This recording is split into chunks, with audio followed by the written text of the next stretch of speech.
सुरक्षा बल के जवानों को मैं बहुत बधाई और शुभकामनाएं देता हूं। बहुत जल्दी हमारे सुरक्षा बलों के मेहनत से, बहादुरी से बस्तर हमारा नक्सल मुक्त होगा, बस्तर में शांति होगी, बस्तर विकास की ओर आगे बढ़ेगा। नौजवान भी साथ हैं, माताएं बहनें भी साथ हैं, स्थानीय लोग भी कहते हैं कि नक्सलिज्म नाम की कोई चीज नहीं होनी चाहिए। मुझे स्पष्ट दिखता है कि आने वाले समय में समूचा बस्तर इस लाल आतंक से मुक्त होकर रहेगा। छत्तीसगढ़ में सुरक्षा बलों और नक्सलियों के बीच भीषण मुठभेड़ चल रही है। सुकमा में चल रहे एनकाउंटर में अब तक 10 नक्सली मारे जा चुके हैं। पिछले कई महीनों से छत्तीसगढ़ में नक्सलियों के खिलाफ अभियान चलाया जा रहा है। इस दौरान कई नक्सली ढेर हुए हैं। सुकमा में 10 नक्सलियों के मारे जाने पर छत्तीसगढ़ के दोनों उप मुख्यमंत्रियों ने खुशी जाहिर करते हुए सुरक्षा बलों को शुभकामनाएं दी हैं। इसके साथ ही छत्तीसगढ़ को जल्द ही लाल आतंक से मुक्ति दिलाने की बात भी कही।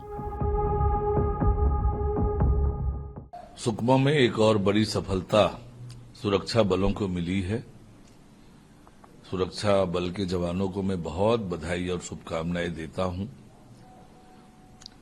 जिस तरीके से हमारी सरकार बनने के बाद सुरक्षा बल के जवान बहुत ही कठिन और दुर्गम क्षेत्रों में भी जाकर नक्सलियों को समाप्त करने का, नक्सली उन्मूलन करने का जो अभियान चलाया है, निश्चित रूप से ये प्रशंसनीय है। और बहुत जल्दी हमारे सुरक्षा बलों के मेहनत से, बहादुरी से बस्तर हमारा नक्सल मुक्त होगा, बस्तर में शांति होगी, बस्तर विकास की ओर आगे बढ़ेगा। सुकमा जिले के भेज्जी क्षेत्र में डीआरजी के ही जवानों के माध्यम से आज सुबह से ही ऑपरेशन प्रारंभ किया गया था, जिसमें 10 नक्सली ढेर हुए हैं। उनके शव भी बरामद कर लिए गए हैं। खुशी की बात यह है कि किसी जवान को खरोच भी नहीं आया है। 3 ऑटोमेटिक हथियार भी उसमें बरामद हुए हैं और ये निसंदेह जवानों के सामर्थ्य का, जवानों के भुजाओं की ताकत का परिणाम है जो आज हमको देखने मिल रहा है। अमित शाह जी का संकल्प है मार्च 2026 तक नक्सलवाद ये समाप्त होना चाहिए। उस संकल्प को पूरा करने के लिए माननीय विष्णुदेव साय जी के नेतृत्व में जो काम हो रहा है, मुझे स्पष्ट दिखता है कि आने वाले समय में समूचा बस्तर इस लाल आतंक से मुक्त होकर रहेगा। इस संख्या 212 पहुंच गई है आज। क्या कहेंगे? 212 कोई संख्या कभी रही नहीं, सालों सालों में मिलाकर 200 नहीं हुआ करते थे। इसलिए सरकार स्पष्टता चाहती है कि वार्ता करना चाहे तो सरकार तैयार है, लेकिन गांव-गांव तक स्कूल, अस्पताल, आंगनबाड़ी, बिजली, पानी, सड़क ये तो पहुंचाना पड़ेगा। आखिर कब तक बस्तर के लोगों को बंधक बनाया जाएगा?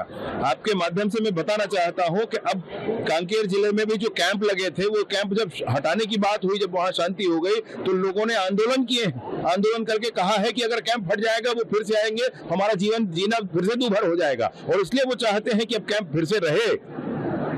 ये आलम है बस्तर में। ये मैं कल बस्तर ओलंपिक से होकर के आया हूँ। बस्तर ओलंपिक का ऐसा माहौल है, नौजवानों के बीच में इतना क्रेज है उस बात का।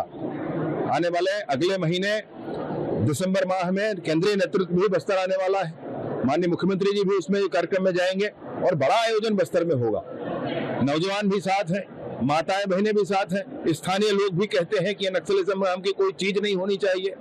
और केंद्रीय नेतृत्व का, माननीय अमित शाह जी का संकल्प है, माननीय विष्णुदेव साय जी का मार्गदर्शन है, इसमें कोई अब संशय नहीं रह गया है।